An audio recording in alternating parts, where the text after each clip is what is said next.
এর অর্থ এটাই দাঁড়ায়, হুজুর পাক সাল্লাল্লাহু আলাইহি সাল্লাম এটাই ইঙ্গিত দিয়েছেন যে দেশ পরিচালনা করতে হলে অবশ্যই এক নম্বরে আলেম হতে হবে, কোরআন হাদিসের জ্ঞান লাগবে। সম্মানিত প্রিয় বন্ধুগণ, আমার মনে হয় যাদের কোরআন হাদিসের জ্ঞান নেই, যারা আলেম নাই, কোরআন হাদিসের জ্ঞান নেই, আমার মনে হয় তারা নির্বাচনে আসার আর দেশ পরিচালনা করার কোনো অধিকার এবং যোগ্যতাই তাদের নেই। ওয়ালাইকুম রহমতুল্লাহি বারাকাতুহু। সম্মানিত প্রিয় বন্ধুগণ, আশা করি আলহামদুলিল্লাহ সবাই ভালো আছেন। সম্মানিত প্রিয় বন্ধুগণ, দেখেন, দেশ স্বাধীন হওয়ার পর থেকে এখন পর্যন্ত আমরা দেখতে আছি যে বাংলাদেশে বেশিরভাগ আলিমরা মাইর খাচ্ছে। আলেমরা তাদের অধিকার তনে বঞ্চিত হয়ে আছে। আজে বাজে মানুষরা ক্ষমতায় আসতেছে এবং দেশ পরিচালনা করতেছে।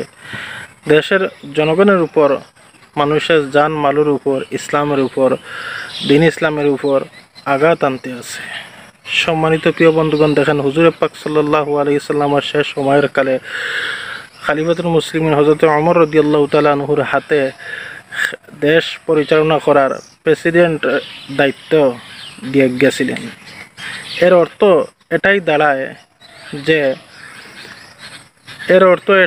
হুজুর পাক সাল্লাল্লাহু আলাইহি সাল্লাম এটাই ইঙ্গিত দিয়েছেন যে দেশ পরিচালনা করতে হলে অবশ্যই এক নম্বরে আলেম হতে হবে, কোরআন হাদিসের জ্ঞান লাগবে। সম্মানিত প্রিয় বন্ধুগণ, আমার মনে হয় যাদের কোরআন হাদিসের জ্ঞান নেই, যারা আলেম নাই, কোরআন হাদিসের জ্ঞান নেই, আমার মনে হয় তারা নির্বাচনে আসার আর দেশ পরিচালনা করার কোনো অধিকার এবং যোগ্যতাই তাদের নেই। তাই আমি বর্তমান দেশবাসীর কাছে আবেদন করব, যত ইসলামী দল আছে আপনারা সবাই এক হয়ে এবার আলেমরা নির্বাচনে আসেন। সম্মানিত প্রিয় বন্ধুগণ, বর্তমান সাধারণ জনগণ থেকে ধরে সবাই যে এটাই দাবি করতেছে যে মাওলানা মিজানুর রহমান আজহারি হুজুর ঢাকা 5